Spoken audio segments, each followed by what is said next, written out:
@ttnosik 謬誤冷知識 youtube.com/ttnosik。 大家想我下期講啲咩嘢？歡迎留言，鍾意嘅就讚好分享，唔鍾意嘅就留言俾意見。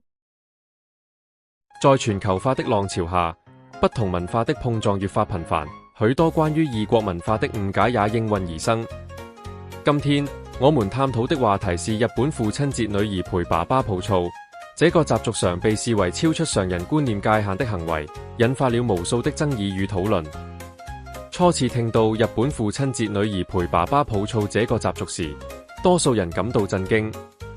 在全球大多數文化中，隨着子女年齡增長，異性親子之間會逐漸建立起明確的界線，尤其是涉及沐浴這樣私密的活動，更是會刻意避開。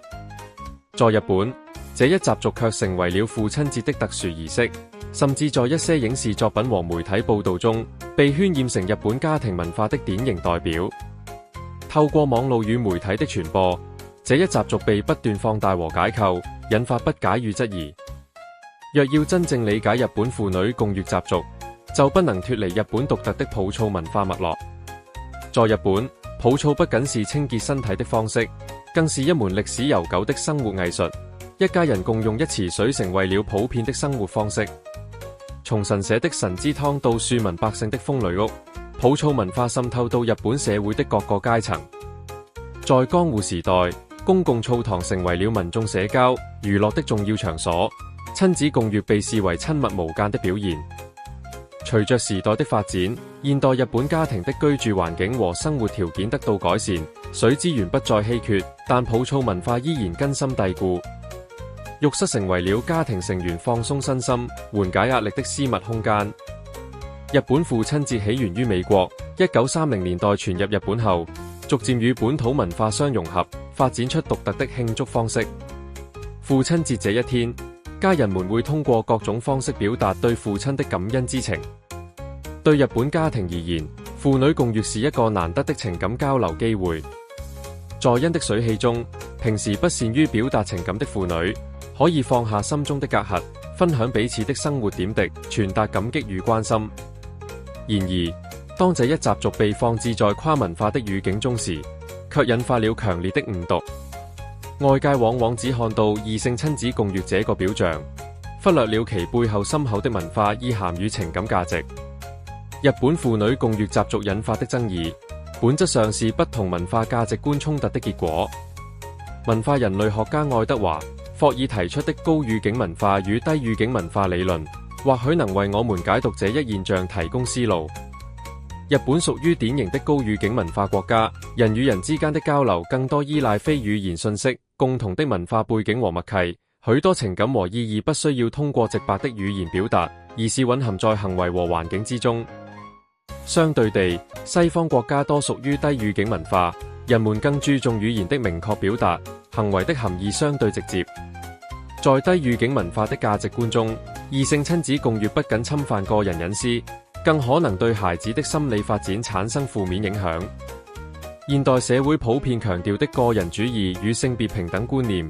也與日本傳統家庭文化存在矛盾。在現代價值觀下，人們越發重視個人隱私與性別界限，而日本父女共浴習俗似乎與這些理念背道而馳。面對外界的質疑與批判，日本社會內部也在不斷反思與調整。隨着全球化的深入，越來越多日本年輕人接觸到外來文化，對個人隱私和性別界限的意識逐漸增強。部分年輕人開始質疑父女共浴習俗的合理性，認為它可能會對孩子的心理發展造成不良影響，導致性別認知混亂。日本的教育專家和心理學家也參與到這場討論中。有研究指出，長期的異性親子共浴確實可能影響孩子建立健康的性別觀念和自我保護意識。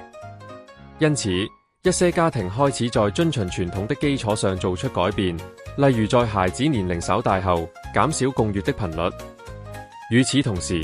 也有不少日本人堅持維護這一傳統習俗。他們認為，父女共浴是日本家庭文化的重要組成部分，承載着濃厚的親情與溫暖，能夠有效維繫親子感情。日本父親節女兒陪爸爸抱醋這一習俗被貼上謬誤怪異的標籤，本質上是跨文化交流中誤解的產物。它提醒着我們，在面對異國文化時，不能僅憑表面現象或自身文化價值觀進行判斷。真正的文化理解，需要我們放下偏見，深入探究習俗背後的歷史、社會和文化背景。每一種文化都是獨特的，都有其存在的合理性和價值。日本婦女共浴習俗無論在未來如何發展，它都為我們提供了一個了解日本家庭文化和價值觀的窗口。它讓我們看到，在日本傳統文化中，親情的表達可以如此直白且溫暖。在全球化的今天，尊重文化多樣性，消除誤解與偏見，已成為我們共同的使命。當我們下次再遇到看似謬誤的異國習俗時，不妨多一份耐心與包容，以更開放的心態去理解和接納。